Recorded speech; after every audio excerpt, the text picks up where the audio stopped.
Welcome and thank you for tuning in. You're listening to the Beyond 50 radio program. I'm Daniel Davis.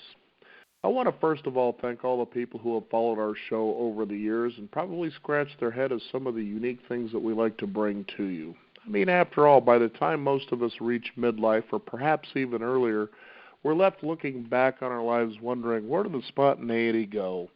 We're following all these rules that told us that would lead us to where we thought we wanted to be, people telling us the kinds of things we want to be doing and how we want to contribute to life. And we don't find most of that stuff by the time we're at midlife that much fun anymore. Yet we look out there and we see people like musicians and artists and perhaps even particular politicians who are out there known as the rogues and the renegades out there making a difference in the world and seemingly living life in its playful way. Joining us here on the Beyond 50 radio program today is a descendant of oil barons and bootleggers who grew up in the San Francisco Bay Area. And during the utopian 60s things, it led to a career as a professional rock and jazz musician.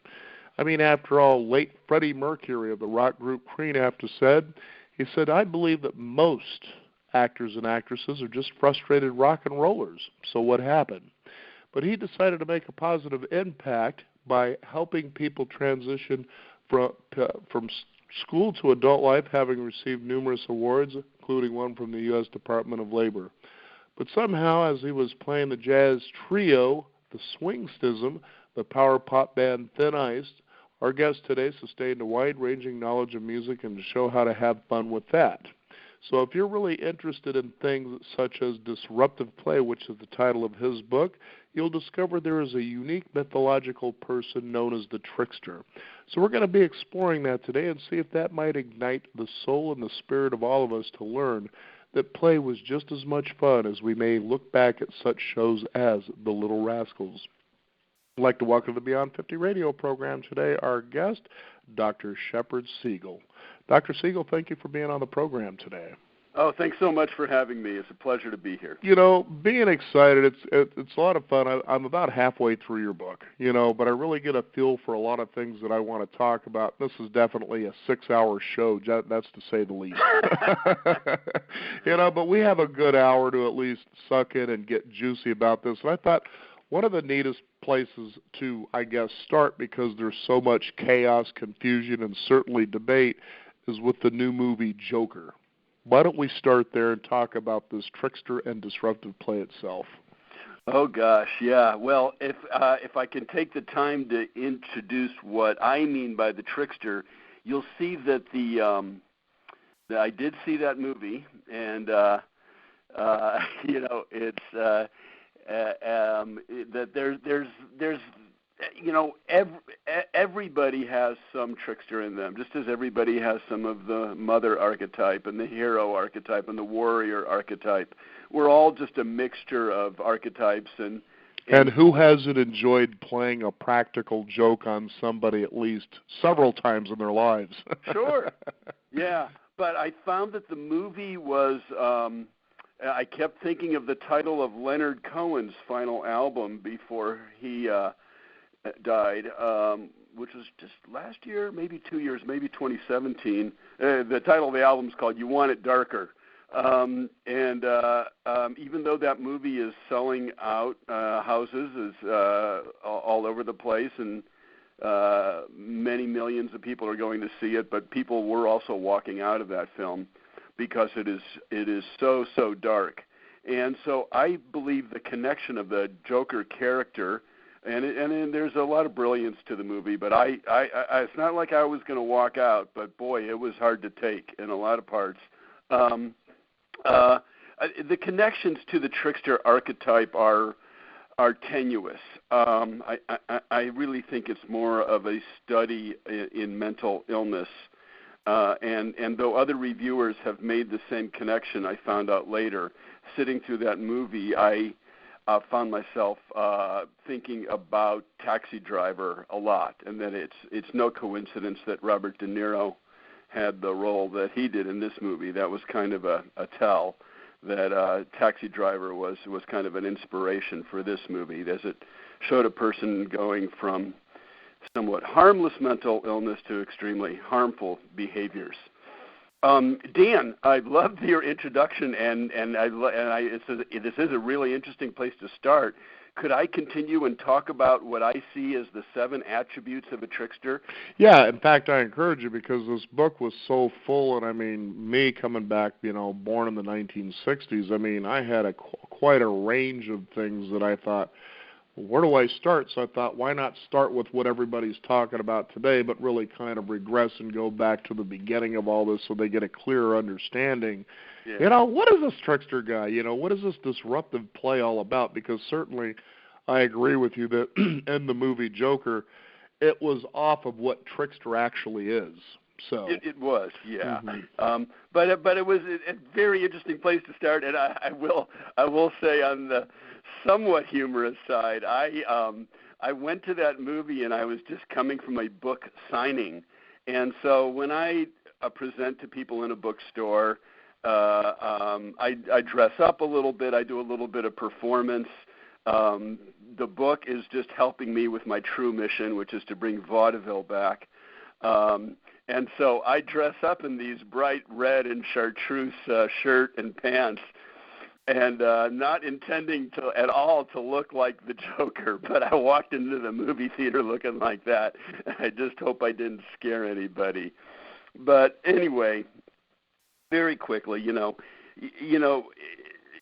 I connect the dots between the playfulness of a pre-toddler infant, that when we're little babies, sure, we're more vulnerable than other animals, but we're also more like other animals than at any other time in our lives.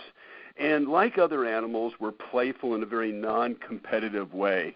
And that's this form of playfulness that I'm trying to grasp. And what I discovered in my research is that if you're a grown-up and you've somehow retained this ability to be playful the way you were as just a very young child, you're going to encounter the oldest archetype known to humanity, and that is the archetype of the trickster. And so the trickster, 7 sounds like a lot, but I'm not going to go academic on you, okay? First of all, it is an archetype. So we need to know that a human being cannot be an archetype. An archetype is like a demigod.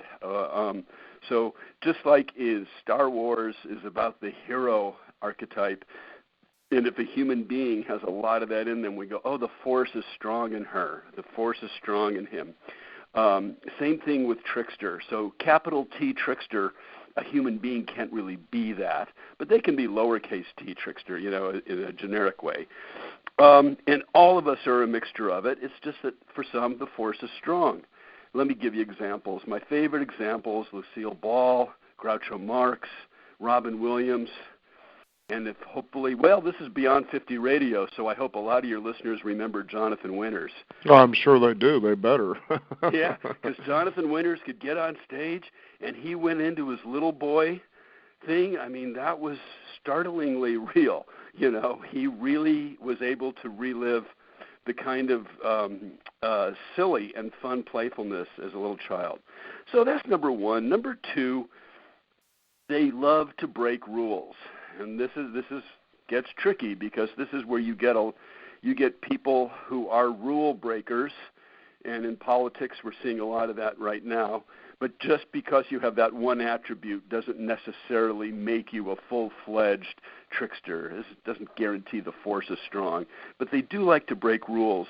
And also, we're living in a time where issues of gender are really up in the air, and we're a lot of people who are transgender are coming out, and we have legalized gay marriage, and it's really interesting. And my own research into tricksters has told me this is not something new. This is as old as stories get, and you read a lot of trickster folktales, and they switch gender. And I might as well cut to the chase here. I mean, I think the great American trickster is Bugs Bunny. Right. And show me a Bugs Bunny cartoon where he doesn't cross-dress at some point and seduce Elmer Fudd as a trick, but he plays around with gender to do it. But the point is, they love to break rules. Now, to put people at ease for at least a moment, The third is that tricksters are not evil. They're not evil.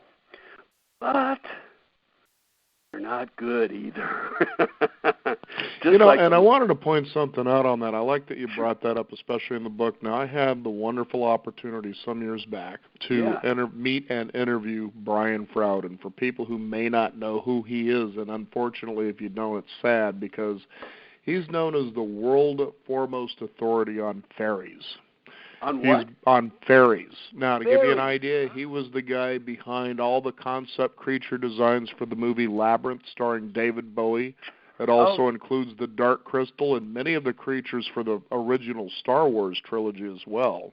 Yes. And what's fascinating about Brian Froud, and if anybody hasn't seen, look at his artwork on fairies. It's just fascinating. It's mystical. It's everything you can think of. But one of the things that's funny about it is this. So if anybody's ever seen the movie Labyrinth, I think one of the funniest scenes is this point where the girl played by, I can't remember off the top of my head. Anyway, she ends up in this labyrinth trying to go and rescue her baby brother from the king, which was played by David Bowie. Right. And so she's with this guy, she's originally in the labyrinth, and then all of a sudden she sees these fairies. She says, "Oh, look, fairies," and so she goes and she sees this pretty fairy, and the fairy goes to land on her hand, and then it bites her. And she says, "Oh, my God, this fairy just bit me." And the guy says, "Well, what did you expect fairies to do?" And what Brian Froud says, and if anybody wants to pursue this further, watch a movie called Photographing Fairies, which is a little darker, stars Ben Kingsley. And that's a fascinating movie in and of itself, but it shows how fairies, Brian Froud says, are really tricksters. They'll lure you out to the end of a branch on a tree knowing that you're about to break that sucker and fall 100 feet. They're not Walt Disney Sweet, right? No, they're not like, and if you look at Tinkerbell, she was kind of a nasty little thing too, so. But anyway, I thought I'd introduce that because that was one of the things as you were talking about that, especially in the book, I thought of as like, we should talk about fairies because these are like tricksters and everybody thinks there's something else. Anyway. Dan, I want to thank you for that because I did a presentation a few months back, and someone, he was actually a friend of mine in the audience, he goes, "Oh, you really need to look into the Irish and Celtic fairies."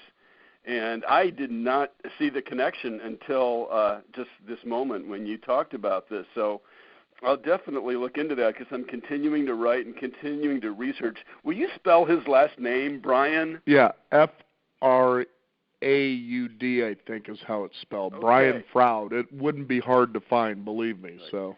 So the interesting thing is that as you read a trickster tale, you meet an amoral character. So infant babies don't know any better, so they're pre-moral. They just want to have fun. And grown-up fairies know better, but they cast doubt on doctrinaire notions of morality, and therefore they are amoral, and like the infants, they just want to have fun.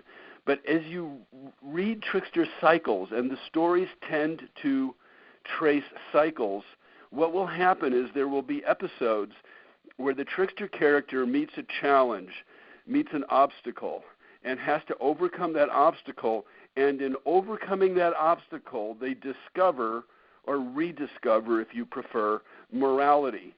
And so I like to think of trickster tales and why I don't recommend that people necessarily act like a trickster, but just learn from it. And I'm not fond of computer metaphors, but it is a way to reboot our own thinking around morality. I prefer the metaphor of the palate cleanser. It's just, and we can go into this, but one story that's told in the book, it sounds like you might not have gotten to it yet, but a story that I love telling, and that is that of Tom Cruise and the video he made for the Church of Scientology, and it got hacked, and the Scientology lawyers went after the hackers, who were people who make up Anonymous. And so Anonymous was this very trickster-like playground on the internet that was very amoral in the best and worst of ways. but in their battle against the Church of Scientology, they discovered morality. So here we are in the 1990s, and you see an example that to the T fits some of the oldest stories we know, stories of the Trickster. Number 5, and this is, are you there, Dan? Yeah, absolutely. Oh, good, because another call tried to interfere, and I wanted to make sure I didn't lose you. Number 5, and I'm not making this up. This just came out of my research, whether I was looking at the Bavarian Trickster of Till Eulenspiegel or I was looking at Wakchung Kaga. I was wondering how you pronounced that one. Yeah. I got the Winnebago part, and I was like, oh, is that what the motorhome was named after? Yeah, they're named after a tribe, right. And I just decided to pronounce it Wakchung Kaga. It's not a word you hear much, but I'm bringing it back. But all these trickster tales, they feature fart jokes and poop jokes. And they're always part of the gags.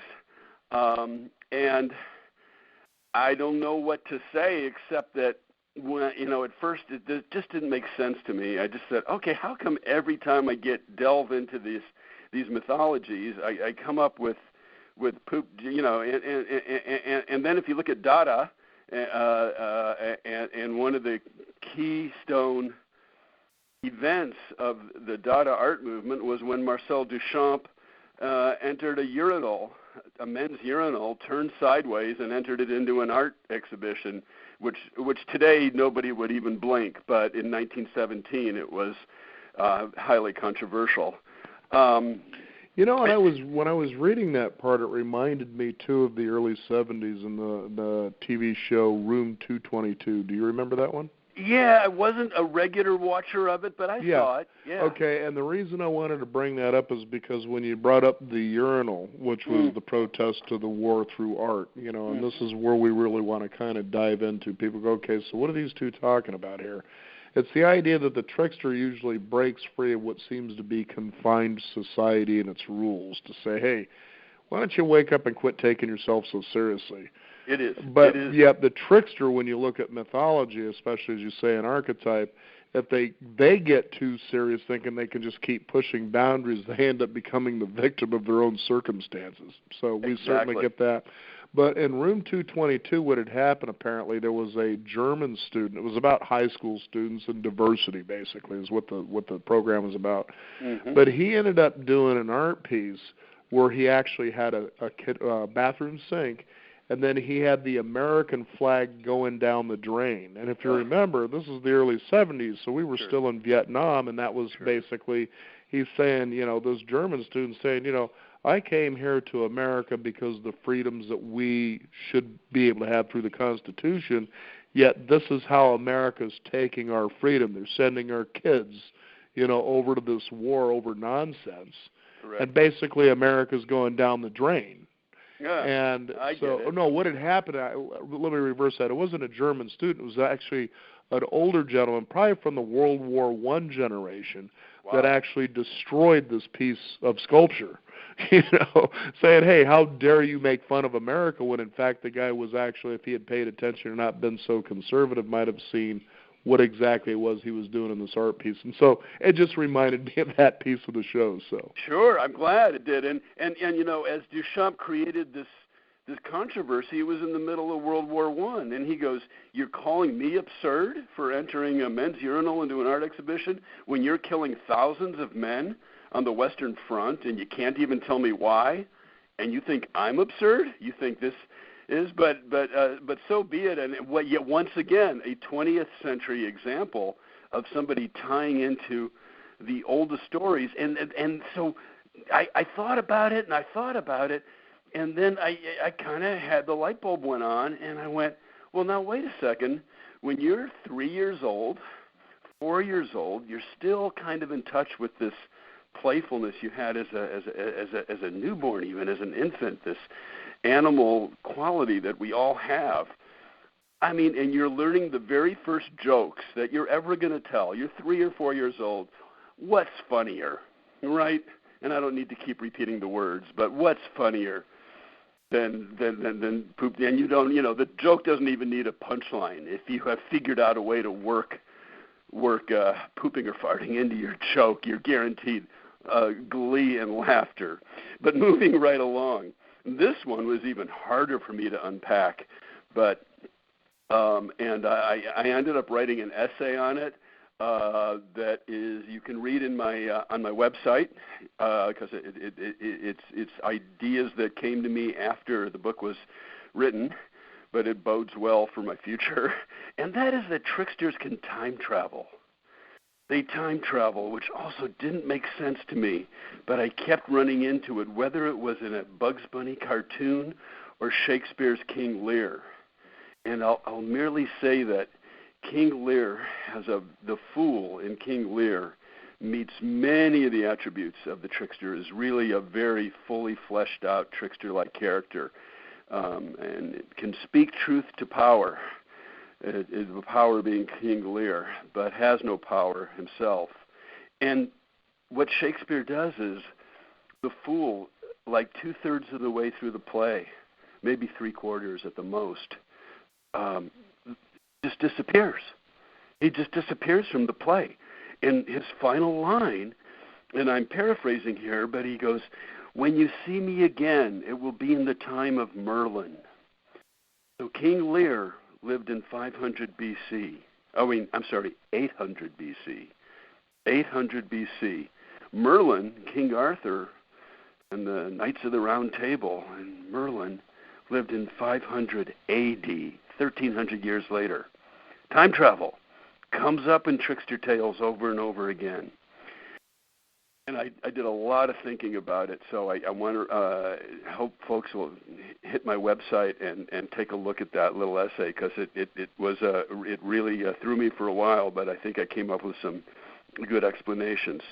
And lastly, tricksters may be powerful, but they don't raise armies. They don't wage war. They're not into killing, because killing's no fun, and they just want to have fun.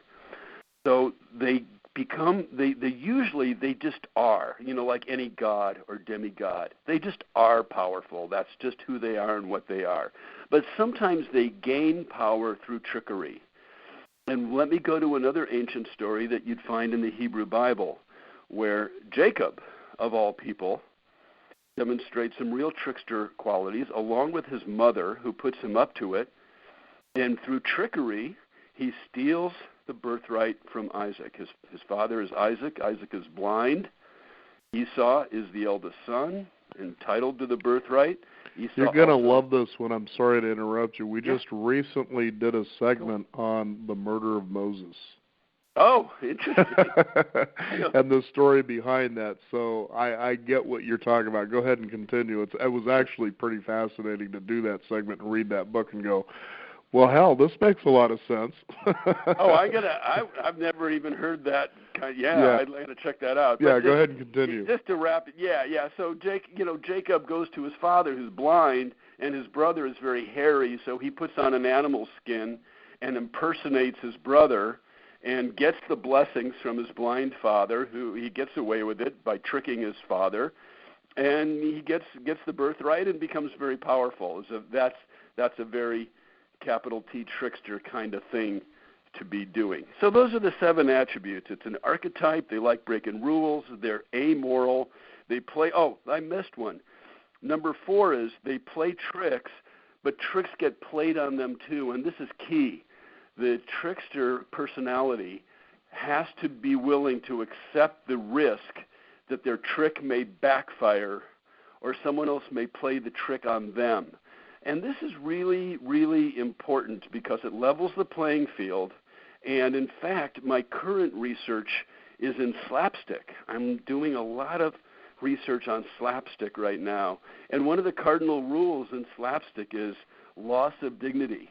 The star, who frequently embodies the playfulness of a little child, is often the butt of the joke. Things fall on them. They take pratfalls. They get a pie in the face. And then they have to regain their dignity. So the trickster has to be willing to enter into that as well. I know as I was reading this too, to kind of maybe enlighten our listeners, we always tend to hear what's called counterculture movement. And I know one of the people that come to mind, and I know that you talk about him a little bit in your book, was Abbie Hoffman. Yes. And here was a guy that eventually, I believe, he committed suicide by the late 70s, I think it was. That's correct. And, the thing is you take a look at him as a trickster. Now, he's up there, he's shaking, and it's funny how he was actually featured in the movie Forrest Gump, Vietnam, that he was out there shouting and railing and doing his thing. And he was part of also, I believe, the Chicago 7. Correct. But what was fascinating is for some reason, I instinctively felt that his suicide was a result of a guy who was still stuck in his time doing his thing, and time had changed on him, and he didn't know how to communicate his message anymore. So a true trickster, I would think, is someone who might be able to adapt that message, hopefully without it backfiring on him. But it seems that, as you were talking about in folklore, that doesn't tend to happen because sometimes the trickster goes on too much momentum, perhaps, and they end up with their foot in the trap that they had actually already set. That's very, very insightful, and I'd like to add to that. Abbie Hoffman is the single best example of a person who understood disruptive play, which I haven't defined for your audience, but you're just going to have to get the book, I guess. I think so. We'll just have fun with a counter call. Oh, I get that, but you don't know what it is yet. Yeah. So disruptive play. I mean, you're pulling down the pants of power. You're mocking power. You're taking that original playfulness of the little baby, and you're entering the arena of what I call cultural play, which is the competitive playfulness. And the competition, I'm not opposed to it, except when it gets out of hand. And getting out of hand would be war. Then tricksters are anti-war. They're not anti-war out of some moral stand. They're anti-war because there is no less fun activity on the planet, and tricksters just want to have fun. And war just isn't any fun. But the point I want to get to, and this is what the book leads into, Dan, is that Abbie Hoffman is an amazing, amazing example of disruptive play, in particular the Pentagon tale, which I can tell. So he's the best example I can think of, but he's not a role model. And now I reference his suicide and the reasons you cite. And I want to add to that if you're a true disruptive player and you go up against the power structure, whether you're a streaker at an NFL game or you're encircling the Pentagon in a demonstration, you're going to get your butt kicked. Yeah. Because the competitive arena does not like having their version of competitive play disrupted. So Abbie Hoffman, it's the middle of the Vietnam War, and a lot of you folks will know this story, but you actually have to dig a little to find documentation of it. And he's going to lead a demonstration at the Pentagon. This is America. We have the right to protest. It's a constitutional right, and our military recognizes that and honors it. So he actually gets a meeting with the generals in the Pentagon. He says, yeah, we're going to have 30, 40, maybe 50,000 people, and we're going to march on the Pentagon because we're opposed to this war in Vietnam. And they go, they got their pencils and pads out. They go, okay, no, all right. And 30, 40, 50,000, they're trying to accommodate that. He says, we're going to march, he goes, and we're going to encircle the Pentagon with our peaceful demonstration. And they go, okay. And he goes, and then we're going to do exorcism rites, and we're going to levitate the Pentagon 300 feet off the ground. So at this point, the true tricksterism comes out. It's a joke. It's a prank. And they put their pencils down, and they go, well, we can't do that. Permit denied, And he says, okay. I'm a reasonable man. How about 30 feet off the ground? Could you see your way to 30 feet? and they deny that permit as well. Well, the demonstration happened. The networks felt that they were being manipulated, and as you know, there were only 3 major networks at the time, and they refused to cover it because they felt that, Abbie Hoffman, as a disciple of Marshall McLuhan, in some ways, was manipulating the media, which he was. And the New York Times, I think, gave it 2 or 3 sentences. So, Dan, I don't know. Yeah. Maybe the Pentagon got 30 feet off the ground that day. I remember also that story is told by Peter Coyote in the documentary called 20 Years Ago Today, which was actually the story of the shaping of the year of Sgt. Pepper's Lonely Hearts Club Band, and he talked about that very incident. And he says, well, perhaps the Pentagon really didn't levitate off the ground, but the point was is the nation was stopped at the idiocy of the Vietnam War, which was really the whole intention in the first place, was to get all eyes in and on board. And if it took somebody claiming they could raise the Pentagon 30 or 100 feet off the earth through a permit, at least he got people's attention. And it's funny how it takes something like that to happen. So talking about media, here was one I wanted to bring up and get your thoughts on, because this was a big one back, and I think it was the 1940s, I want to say. I could be off on the decade. Remember H.G. Wells and War of the Worlds on radio? Yes, and Orson Welles putting it on, no relation to H.G., but yes, that was Orson Welles' big prank. Yeah, kind of backfired, didn't it? Even though through the broadcast they kept saying, this is, a play, this isn't real. Through the whole thing they were saying, but nobody was listening to that.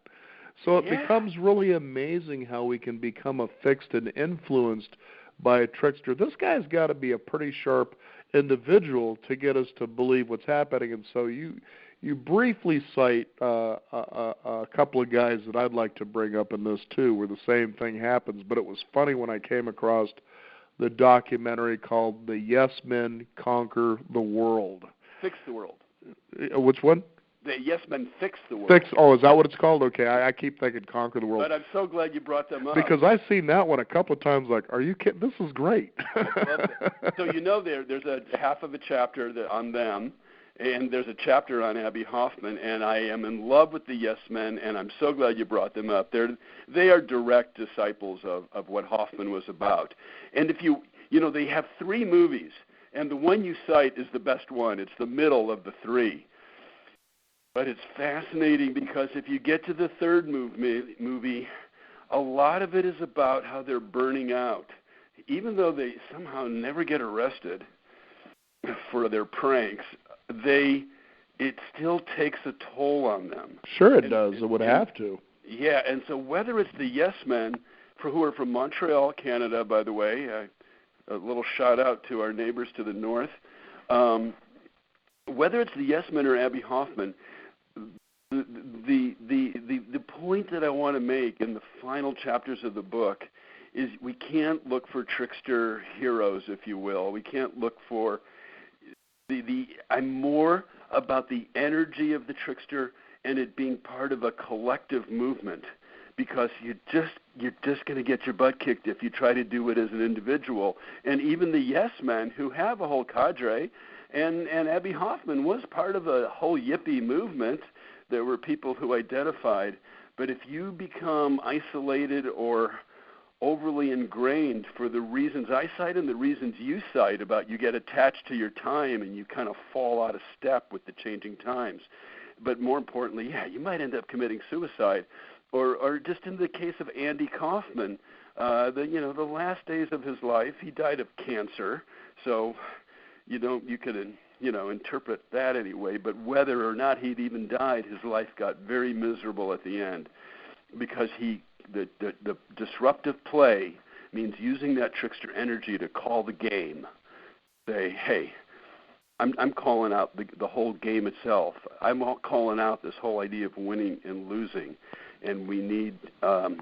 It's not that we shouldn't have it at all, but it's gotten out of hand on our planet, and so that's why. And I'm not saying it's the answer, but Dan, I am so intrigued by Burning Man.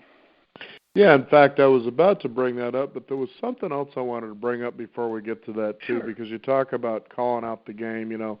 You look at what we consider to be counterculture movements. I think one of the most fantastic ones that had occurred in somewhat recent history is, so we come out of World War II, and now we're into the nuclear family. Everybody's promised appliances, new cars, jobs. The women are back in the home baking, which is what a lot of women really didn't want to be doing, especially when their men were off to war and they were actually out there working and kind of doing their own thing. But they got a taste of that. Yeah, when they all settled down, the counterculture movement happened to be surfing. And then after that, it was also skateboarding. And these were movements of people at play. They were actually living life that way. And people were going, how can you spend all your time, instead of being in college or going to work miserably like I am, you're out there all day catching wave with bronze-skinned babes. And the same thing with skateboarding. You kids are wasting your time and your lives. But then all of a sudden, corporate America finds a way to reach its tentacles in there and influence it, and it really doesn't seem to have the same flair as it did back in the time when it came up. So to me, I wanted to also bring that up because that's a different form of play where people are just out there saying, screw the system, this is the way I want to live, which is very much American, But in time, as people are beating it down, it starts to grow in its power, and then all of a sudden you have corporate whatever, come in and say, well, we're going to claim this, we're going to throw some money at it, and now we own it, and now the play seems almost lost in some ways. So that is so interesting. It was, my own personal, I went to undergraduate school in Santa Cruz, which is surfing. I mean, there's a statue to the surfer, and it's such a popular surfing. But as I got to know surfers, you're so right, and I kind of scratched my head because I was personally going, aren't you supposed to be like getting a degree in a real job? And because I don't surf, I tried it once or twice, and not my jam, and I'm just not well balanced enough in that sense. But they were trying to communicate to me, no, you don't understand. When you are on that wave and you're pulling it off and you're staying on that wave, that is, I don't want to say purpose, but it's a very, very meaningful experience to them, and it is a peak experience, and for them, making the rest of their life work towards just getting as much time with the waves as possible. And then, so, and also listening to you, it reminds me also of the beats, so they weren't surfing, but they were surfing socially. They were surfing with their love affairs and their, to some extent, their experimentation with drugs, but mainly with just Jack Kerouac saying being on the road, and Neil Cassidy's driving a car was clearly at least as thrilling as surfing. Right. In fact, I was just reading about that this morning. So, yeah, and it's so true, which also leads us to the other counterculture movement, which was rock and roll. All right, well, who says you can sit around in a garage and play music all day and maybe do your drugs and drink with your friends? Where's that going to lead to? And then all of a sudden you have the birth of people like The Who and the Rolling Stones. And it's funny because just about 2 years ago, and I wished I could remember the name or I should have written it down, there was a guy that produced a book out of Phoenix, which was about rock and roll is dead as far as rockers are concerned, that you can't be the rock and roller like you were back in the 60s and the 70s. Right. Because now if you were living like these guys, where The Who was notorious for tearing and destroying hotel rooms, rockers were known for doing these things, and they were exalted to that idol status for doing that because they were saying, screw the system, and what are you going to do about it? We got the money, too. But he says if you tried to live that way today, and this is the text, the thesis of his book is, you'd spend most of your career apologizing for what you've done, and your career would be destroyed because you'd be spending more time doing that than you would be creating anything. So you look at technology and you think, has that disrupted us from disruptive play? But then you think of the video game generation. So I think what's unique is life always finds a way that once somehow an established presence says this is the way it is and how everybody's going to do it, life seems to find a way through the trickster, as you say in your book, to break those barriers and say, no, wait a minute. but then again, don't take yourself too seriously if that's who you decide to be. Yeah. You make such good points, and what I think about, and I was an avid participant in I was born in the early 50s. I was an avid participant in the rock and roll phenomena of the 60s, and I grew up in the Bay Area, and the local little band in my little town was called the Grateful Dead.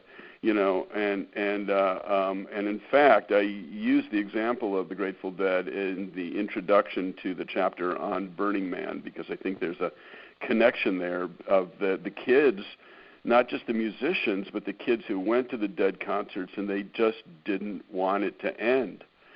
So they would, because they felt like a surfer, that was as good as they'd ever felt in their lives, grooving to that music.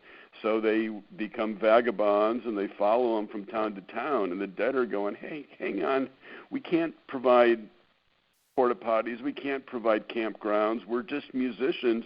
We're just putting on concerts in the conventional way. But I think and there's a lot more than Deadheads that goes into what Burning Man is about. But the coalition, the consensus that built Burning Man said, well, what if we did have something that felt as good as a Dead concert, and instead of lasting for 3 or 4 hours, it lasted for 4 or 5 days. And that's what fascinates me, is because in that setting, you have as few rules as possible. It is an experiment in communalism. It is an experiment in anarchy in the most positive sense of that word. And so now what happens when you've given Trickster energy a playground, a demarcated place where that energy can come out, but there's no power structure. There's no World War I. There's no Vietnam. There's no Pentagon. There's no power structure to mock. And the question, and I don't quite have the answer, but the question is, so what does Trickster energy look like when there's no power structure to make fun of or to mock? And I think part of the answer is there in Burning Man. I wanted to say one other thing about your comment, Dan, because while the rock and roll revolution, if you will, of the 60s had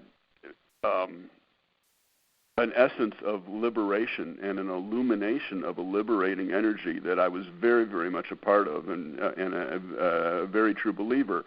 The legacies of sexism and racism, followed, was still clinged to that reality, and so there was still a lot of work to do.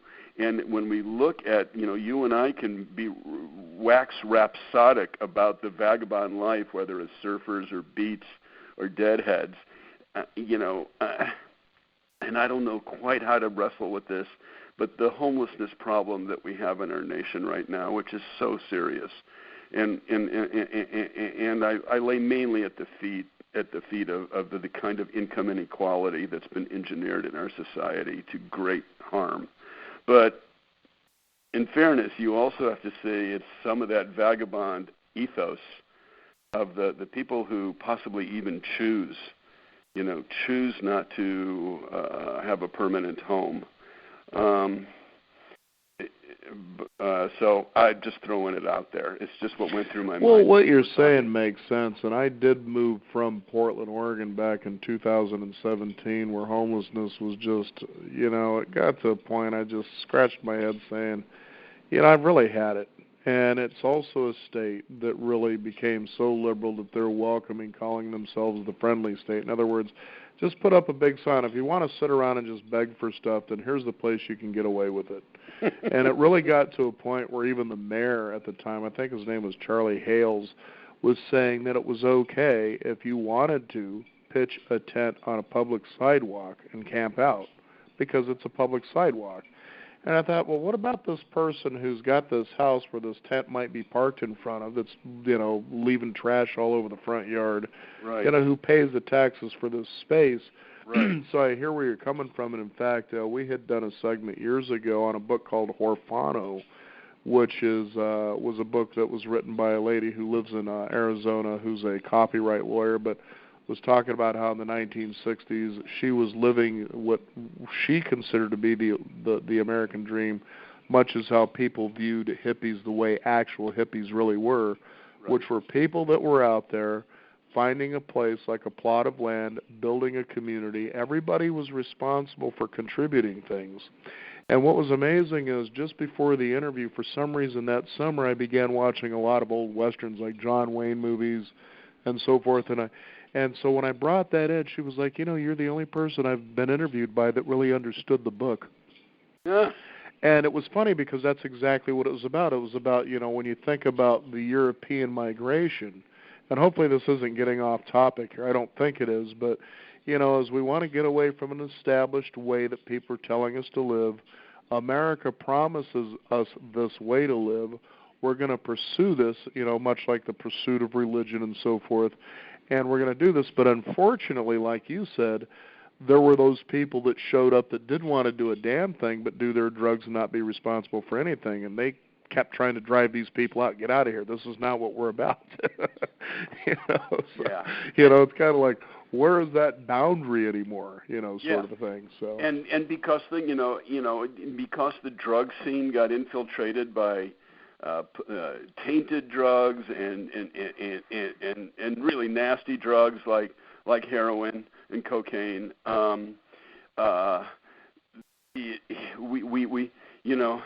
We tend to try to fight that off with a sledgehammer, and when in fact, and we can learn so much from cultures, that have integrated the use of psychedelics, but it goes back hundreds, maybe thousands of years of cultural traditions that understand the effects of these drugs and build ritual around it that more or less guarantee that there's something that the user will gain something. And it's like an analog to Abbie Hoffman is like, don't necessarily try to be like Abbie Hoffman, but definitely learn from him.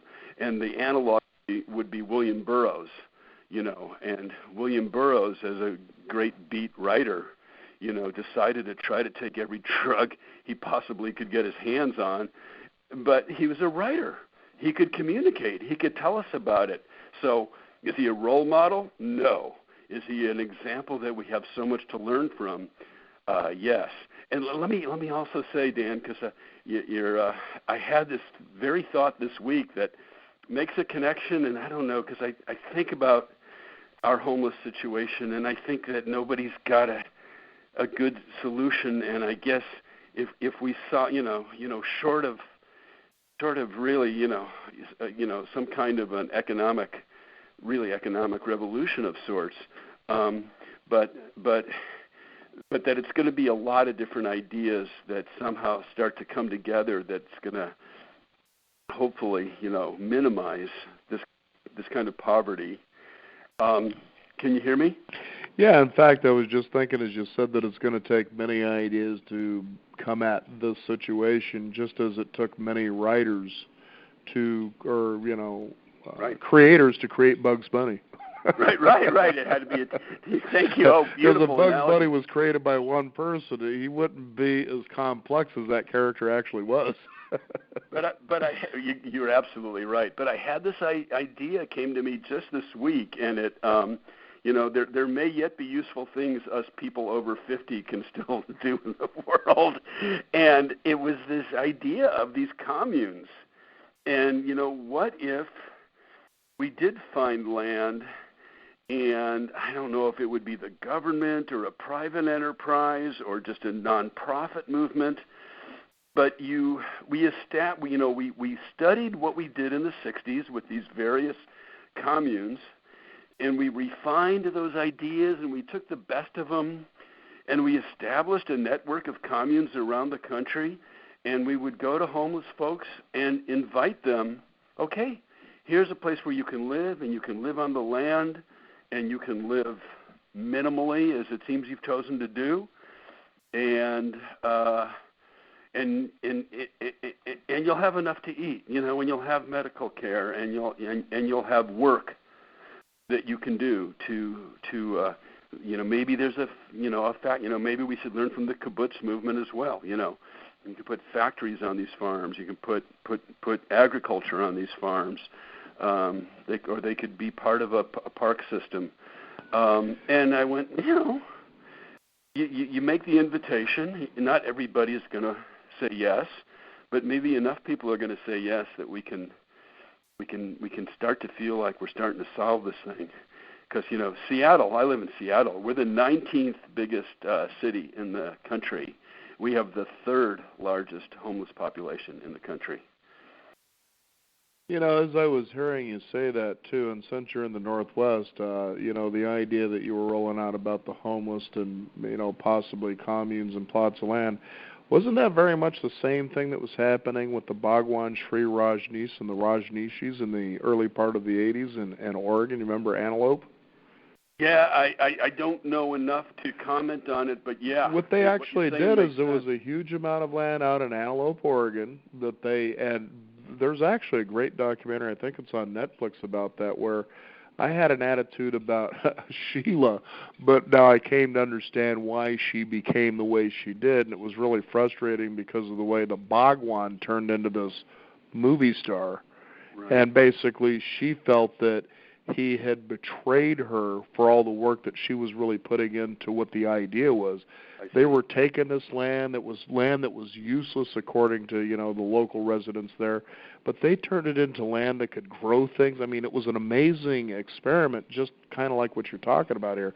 And everybody was happy, and they were contributing, and there were people coming from all over the world to join this commune, so to speak. Wow.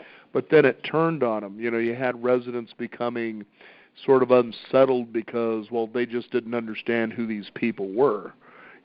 So there's a fascinating documentary on that on Netflix. Is it called like Wild Wild Country, something like that? I can't remember off the top of my head. I started watching it, and I didn't, because it had been recommended to me. Yeah. Anyway, so what I'd like to do in the last few minutes that we have here, so we talk about this book, Disruptive Play, and the idea of the trickster and so forth. How should we convey this message to our listeners who may be at the point, look, I went out there, I've tried to stretch myself over the years, felt like I've been beaten down. What do I do next? Right. Where I can feel playful again, because a lot of times people age, sometimes very rapidly, feeling like that's just done, and they just quit. And I mean, perfect examples of that is how we, especially here in America, house our elderly. We just sort of like warehouse these people. It's like, did you know these people were creative? They were at play. They had children. They were just like you. But around the rest of the world, for the most part, the elderly are not treated that way at all. Right. So anyway, I thought I'd let you take the lead on that one. Yeah, let me just, read something from the end of my book, because I frame it to some degree as a battle between art and commerce, right? And so here's what I wrote. We've seen at least glimmers of the path illumined by disruptive players who poked the bear and brought their original playfulness face to face with the orderly power structures built on cultural play. So, in the mode of Alfred Jarry, Marcel Duchamp, Abbie Hoffman, Andy Kaufman, the Yes Men, Banksy, Lisa Simpson, Bugs Bunny, Burning Man, and Anonymous, I recommend staying true to these three simple concepts. One, the most effective way to fight power is to not take it seriously. Two, to emerge a play society means tearing things down and rebuilding a society based more on art and play and less on commerce. I'm not anti-commerce. I'm just saying things are out of balance. Number three, rules are indeed made to be broken. But when we get to the right rules, most everyone will realize and feel the rightness of them and follow them. We will at that time be reconnecting with nature, with the divine, with that which both precedes and follows history, the so-called order of play, of an understood and felt irrationality. That's our challenge, is to understand the irrational, because that's what the universe is. To the skeptics, I repeat that commerce and competition have their place, but have bloviated. They're overweight. And it is by putting art and play first and then organizing a society that we avoid the missteps of the past. For example, Burning Man. If we're to trust the diligence of Barbara Ehrenreich's research in Dancing in the Streets, A History of Collective Joy, it came out in 2006, and of Peter Stollybross and Alan White, who wrote a book called The Politics and Poetics of Transgression. And based on the extent of their reviews of numerous anthropological studies, we likely should. We learned that rituals, rites, religions, celebrations, dances, incantations, prayers, trances, and all modes of experiencing ecstasy were prevalent among the indigenous people of the Americas, Australia, Africa, Europe, Polynesia, and Asia. But we also learned that in their haste to, quote, civilize the savages, impose a religion, enslave, exploit, and rule, imperial powers routinely condemned and dismissed and eventually repressed such customs. Thus, our current knowledge of the substance of such experiences is limited. We like to believe that through music and the melding of such spirit traditions with Christianity, like voodoo, the phenomenon survives, but in-depth knowledge of communal ecstasy is limited. So that's where the book is heading, in that as human beings, there is a hidden history of societies that, let's go, hey, based on your comments, Dan, let's call them surfer societies. There you go, or rockers for short. Or rockers. People have been able to build a social structure, sure, in the scale of tribalism, but a tribal structure that is based on ecstasy and playfulness. It's possible. Well, I know that it is, and in fact, if people would actually also take the time to read some of the works by anthropologist Wade Davis, who's very well known for The Serpent and the Rainbow and so forth, they would realize that it's so true. And in fact, it was funny, just briefly, when you were talking about the experimentation of drugs, one of the things I'm hearing on the horizon from time to time is, I want to try ayahuasca. And I'm like, do you even know what that is? Well, yeah, I've heard it's a really powerful hallucinogen. I said, well, you really need to stay away from it because you don't stand a chance. It's not what it's for. We actually did a couple segments on that years ago, and people would say, well, this is Beyond 50. What are you guys talking about this for? And I said, well, our show really isn't just about aging at all, but it was about our sort of counterculture movement of saying, where did something like, for instance, maybe an AARP come up with the idea that a person who was 50 years old was a senior citizen? These people are active. They still have a lot going on in their lives, and that's what we wanted our show to be about. And we wanted to be able to embrace all cultures, all spiritual traditions and religions into this so that people could tell their stories, because I always felt that if someone out there at, say, 45, 50 years old is saying, this is my story, I'm picking up a surfboard and I'm riding big waves still, the people will go, really? So you mean I don't see my fate as slowly aging with a medicine cabinet filling full of things my doctor told me to take when I have control of this whole thing? Much like that Eagles song, Take It Easy, where, and then you find that, the chains, that you had that you never even knew you had the key to the chains that were keeping you bound. Right. There it is. And that's a lot of what your book talks about. And I think it's very encouraging that people should read this so they can kind of expand that and realize, okay, I could see where the play can be important, but it doesn't have to be so disruptive that it turns on me over time because I took myself too seriously. Would you agree with that? I absolutely would, and I love what your show is doing, and this opportunity to talk to your audience. I want to thank you for that. Yeah, we should do this again. It would be a lot of it, because there's so much, like I said, we could explore. I didn't even know how to start, so I thought, throw the Joker out there. Everybody's talking about it, but it's not what you're really talking about, and there's just so much, more we could talk about. First of all, thank you, Shepard, for being on the program today. Is there a website people can find out more about you, how to get the book, things like that? Is knowing how to spell my name. Use it when in doubt. For a vowel, use an E. So it's Shepard. When I say it's like the occupation, And people go, what? I go, yeah. Haven't you ever hired a shepherd? Yeah, or Moses for that matter. Moses. So it's SHEP, Shep for short, and then HERD. So you got to have the silent H and you got to have the E. And so Siegel, it's a noun and a verb. Yeah. And Siegel gets spelled a lot of different ways too, but my way is SIEGEL, and it's just shepherdsiegel.com. And I would be so grateful for folks to come there and you can get the book through the typical online merchants that we're all familiar with, but I also encourage you to support independent bookstores, because I have found through promoting this book and talking is that the independent bookstores are a big part of community. And some of the chains try to do their best as well.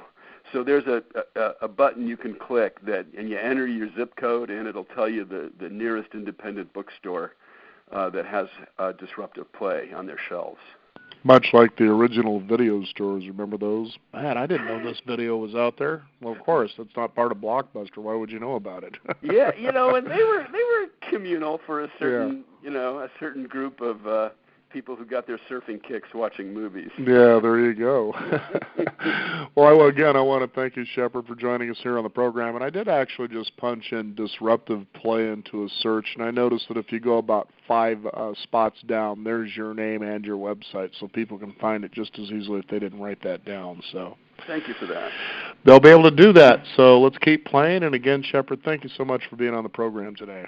Thanks for having me. You bet. We want to thank you tricksters out there who have joined us today. You can discover more by going to beyond50radio.com. That is the number 50. We do encourage you to sign up for our weekly e-newsletter to keep up to date with what's going on in the world of Beyond 50 as well as our upcoming shows.